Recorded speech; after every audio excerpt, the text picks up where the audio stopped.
ketika saat kematian Daud mendekat, ia berpesan kepada Salomo, anaknya, "Aku ini akan menempuh jalan segala yang fana.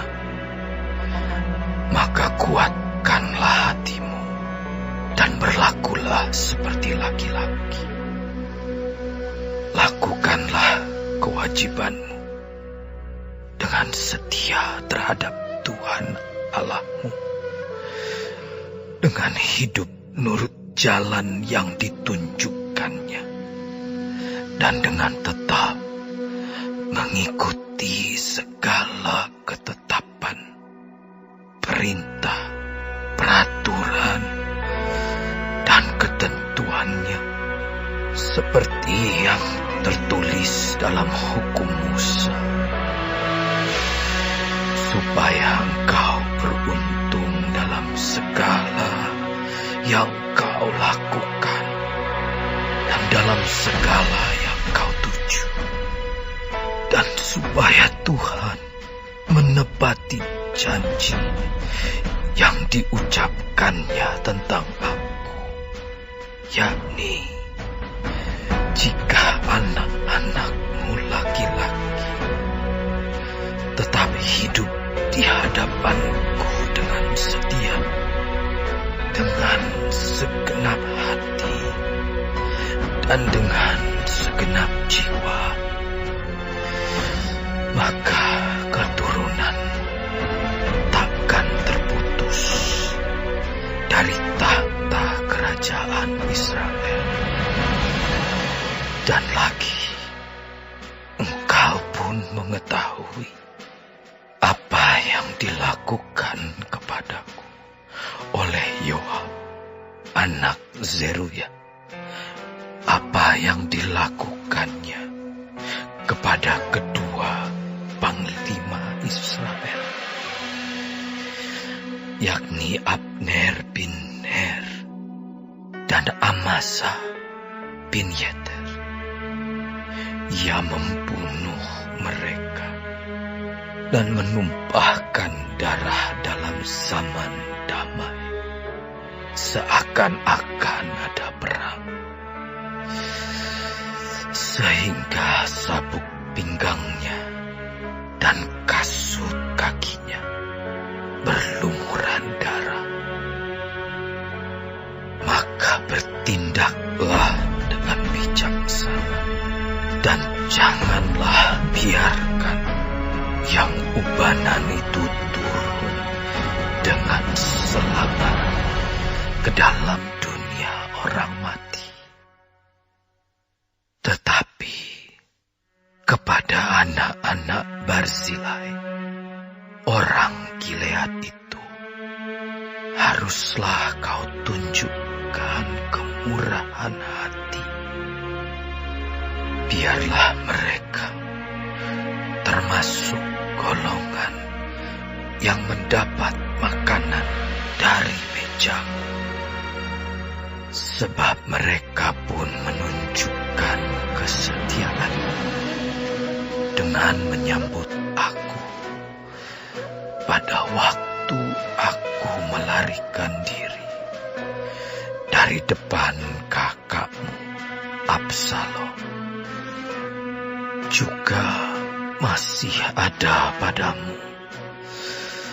Simei bin Gera, orang Benyamin dari Bahurim.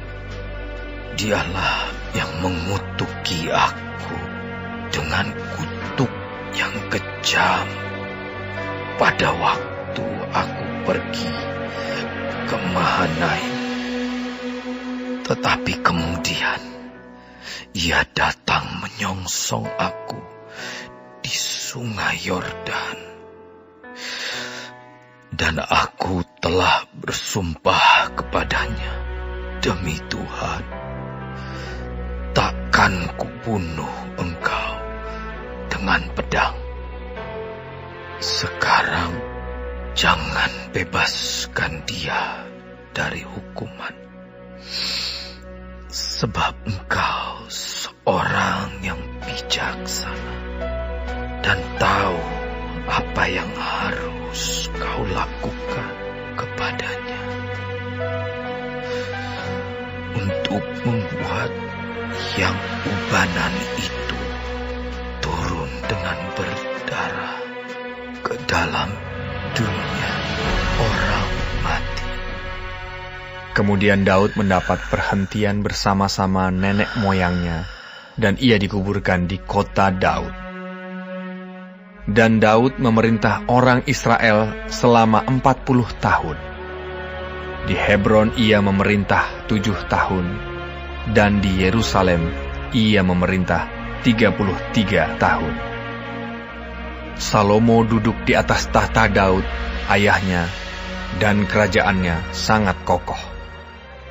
Pada suatu hari, Adonia, anak Hagit, masuk menghadap Batsheba, ibu Salomo. Lalu perempuan itu berkata, "Apakah engkau datang dengan maksud damai?" Jawabnya, "Ya, damai." Kemudian katanya, "Ada sesuatu yang hendak kukatakan kepadamu." Jawab perempuan itu, "Katakanlah." Lalu katanya, "Engkau sendiri tahu bahwa akulah yang berhak atas kedudukan raja, dan bahwa seluruh Israel mengharapkan supaya aku menjadi raja. Tetapi sebaliknya kedudukan raja jatuh kepada adikku, sebab dari Tuhanlah ia mendapatnya. Dan sekarang, satu permintaan saja kusampaikan kepadamu. Janganlah tolak permintaanku." Jawab perempuan itu kepadanya, "Katakanlah." Maka katanya, "Bicarakanlah kiranya dengan Raja Salomo, sebab ia tidak akan menolak permintaanmu, supaya Abisa, gadis Sunem itu, diberikannya kepadaku menjadi istriku." Jawab Batsheba, "Baik, aku akan membicarakan hal itu untuk engkau dengan raja." Batsheba masuk menghadap Raja Salomo untuk membicarakan hal itu untuk Adonia. Lalu bangkitlah raja mendapatkannya, serta tunduk menyembah kepadanya. Kemudian duduklah ia di atas tahtanya, dan ia menyuruh meletakkan kursi untuk bunda raja.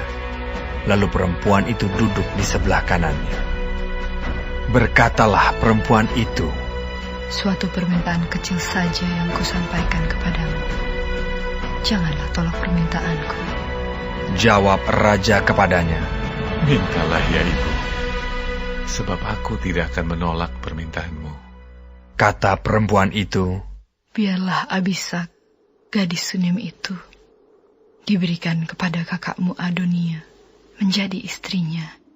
Tetapi Raja Salomo menjawab ibunya, "Mengapa engkau meminta hanya Abisa gadis Sunem itu untuk Adonia? Minta jugalah untuknya kedudukan raja. Bukankah dia saudaraku yang lebih tua?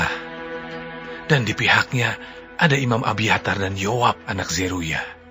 Lalu bersumpahlah Raja Salomo demi Tuhan, "Beginilah kiranya Allah menghukum aku. Bahkan lebih daripada itu, jika Adonia tidak membayarkan nyawanya dengan permintaan ini. Oleh sebab itu, demi Tuhan yang hidup, yang menegakkan aku dan mendudukan aku di atas tahta Daud ayahku, dan yang membuat bagiku suatu keluarga seperti yang dijanjikannya, pada hari ini juga Adonia harus dibunuh." Lalu Raja Salomo menyerahkan hal itu kepada Benaya bin Yoyada. Orang ini memancung dia sehingga mati. Dan kepada Imam Abiatar, Raja berkata, "Pergilah ke Anatot, ke tanah milikmu. Sebab engkau patut dihukum mati. Tetapi pada hari ini aku tidak akan membunuh engkau, oleh karena engkau telah mengangkat tabut Tuhan Allah di depan Daud ayahku. Dan oleh karena engkau telah turut menderita dalam segala sengsara yang diderita ayahku." Lalu Salomo memecat Abiatar dari jabatannya sebagai imam Tuhan. Dengan demikian, Salomo memenuhi firman Tuhan yang telah dikatakannya di Silo mengenai keluarga Eli. Ketika kabar itu sampai kepada Yoab, memang Yoab telah memihak kepada Adonia, sekalipun ia tidak memihak kepada Absalom. Maka larilah Yoab ke kemah Tuhan, lalu memegang tanduk-tanduk mezbah. Kemudian diberitahukanlah kepada Salomo bahwa Yoab sudah lari ke kemah Tuhan dan telah ada di samping mezbah. Lalu Salomo menyuruh Benaya bin Yoyada, "Pergilah, pancung dia." Benaya masuk ke dalam kemah Tuhan serta berkata kepadanya, "Beginilah kata raja, keluarlah." Jawabnya, "Tidak, sebab disinilah aku mau mati." Lalu Benaya menyampaikan jawab itu kepada raja. Katanya, "Beginilah kata Yoab, dan beginilah jawabnya kepadaku." Kata raja kepadanya, "Perbuatlah seperti yang dikatakannya. Pancunglah dia dan kuburkanlah dia. Dengan demikian, engkau menjauhkan daripadaku dan daripada kaumku noda darah yang ditumpahkan Yoab dengan tidak beralasan. Dan Tuhan akan menanggungkan darahnya kepadanya sendiri, karena ia telah membunuh 2 orang yang lebih benar dan lebih baik daripadanya. Ia membunuh mereka dengan pedang, dengan tidak diketahui ayahku Daud, yaitu Abner bin Ner, panglima Israel, dan Amasa bin Yeter, panglima Yehuda. Demikianlah darah mereka akan ditanggungkan kepada Yoab dan keturunannya untuk selama-lamanya.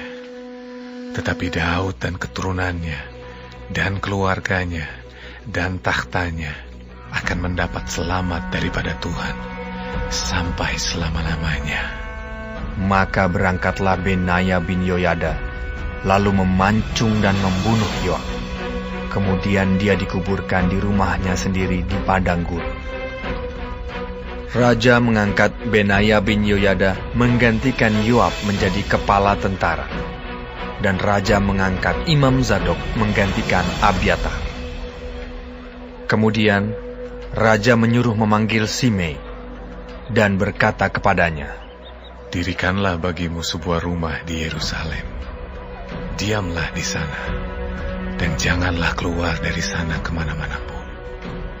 Sebab ketahuilah sungguh-sungguh, bahwa pada waktu engkau keluar dan menyeberangi sungai Kidron, pastilah engkau mati dibunuh, dan darahmu akan ditanggungkan kepadamu sendiri." Lalu berkatalah Simei kepada raja, "Baiklah demikian, seperti yang tuanku raja katakan, demikianlah akan dilakukan hamba-Mu ini." Lalu Simei diam di Yerusalem beberapa waktu lamanya. Dan sesudah lewat 3 tahun, terjadilah bahwa 2 orang hamba Simei lari kepada Akis bin Maaka, Raja Gad, lalu diberitahukan kepada Simei, "Ketahuilah, kedua orang hamba-Mu ada di Gad." Maka berkemaslah Simei, dipelanainya keledainya, dan pergilah ia ke Gad, kepada Akis, untuk mencari hambanya itu. Lalu Simei pulang dan membawa mereka dari Gad. Ketika diberitahukan kepada Salomo bahwa tadinya Simei pergi dari Yerusalem ke Gad dan sekarang sudah pulang, maka raja menyuruh memanggil Simei dan berkata kepadanya, "Bukankah aku telah menyuruh engkau bersumpah demi Tuhan dan telah memperingatkan engkau begini? Ketahuilah sungguh-sungguh bahwa pada waktu engkau keluar dan pergi kemana-mana pun, pastilah engkau mati dibunuh. Dan engkau telah menjawab, 'Baiklah demikian, aku akan mentaatinya.' Mengapa engkau tidak menepati sumpah demi Tuhan itu, dan juga perintah yang kuperintahkan kepadamu?" Kemudian kata raja kepada Simei, "Engkau sendiri tahu dalam hatimu segala kejahatan yang kau perbuat kepada Daud ayahku. Maka Tuhan telah menanggungkan kejahatanmu itu kepadamu sendiri. Tetapi diberkatilah kiranya Raja Salomo, dan kokohlah tahta Daud di hadapan Tuhan sampai selama-lamanya." Raja memberi perintah kepada Benaya bin Yoyada, lalu keluarlah Benaya. dipancungnya Simei sehingga mati. Demikianlah kerajaan itu kokoh di tangan Salomo.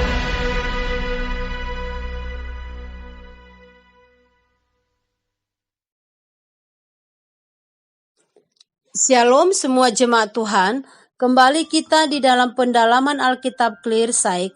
Sekarang kita sudah memasuki kitab 1 Raja-Raja 2. Tuhan Yesus memberkati. Daud telah belajar melalui pengalaman dan disiplin yang menyakitkan, bahwa keberhasilan dan berkat Tuhan tergantung pada keadaan jika kita tetap berada di jalan dan kebenaran Tuhan. Daud sangat mendambakan agar Salomo hidup taat dan setia kepada Tuhan. Namun Salomo dan putra-putranya akhirnya gagal mendengarkan seruan Daud dan berbalik dari Tuhan dan perjanjiannya. Di pasal berikutnya kita akan melihat bahwa terjadinya perpecahan di tengah-tengah kerajaan Israel sebagai hukuman atas Salomo. Daud memerintahkan Salomo untuk memulai masa pemerintahannya dengan menjatuhkan hukuman yang setimpal kepada Yoab karena telah membunuh Abner dan Amasa. Pesan terakhir Daud kepada Salomo merupakan pesan yang sangat berharga. Daud sangat memahami tugas seorang raja, yaitu menggembalakan umat sesuai dengan firman Tuhan. Pesan-pesan yang disampaikan Daud juga kepada Salomo yang pertama menghukum Yoab, menghukum Simei yang dahulu pernah mengutuki Daud, tetapi sebaliknya orang-orang yang berjasa buat raja, negara, dan rakyat juga mendapatkan penghargaan yang selaras. Pesan Daud kepada Salomo ini juga berguna kepada kita yang berada dalam posisi kepemimpinan. Tuhan kiranya menolong para pemimpin untuk menjadi pemimpin yang benar dan adil dengan didasari rasa takut akan Tuhan. Salomo menegakkan kerajaannya dari orang-orang yang dianggap sebagai ancaman. Yang pertama membunuh Adonia, kedua menghukum Simei, tiga mengangkat Imam Zadok untuk menggantikan Imam Abiatar, keempat menghukum Yoab yang memihak kepada Adonia. Salomo menegakkan keadilan untuk mencapai kedamaian dengan menyelesaikan pemberontakan di dalam kerajaannya. Salomo menghadapi ancaman dari dalam yang membahayakan kestabilan kerajaan Israel yang dipimpinnya. Demikian juga ancaman yang ingin menghancurkan relasi kita dengan Tuhan. Tidak saja dari luar, tapi juga dari dalam diri kita sendiri. Keinginan jahat, perasaan iri hati, sombong, dengki, itu semua adalah ancaman dari dalam yang menghancurkan relasi kita dengan Tuhan. Karena itu, kita harus selalu waspada terhadap ancaman dari dalam diri kita, supaya hubungan kita dengan Tuhan bisa selalu baik. Amin. Tuhan Yesus memberkati.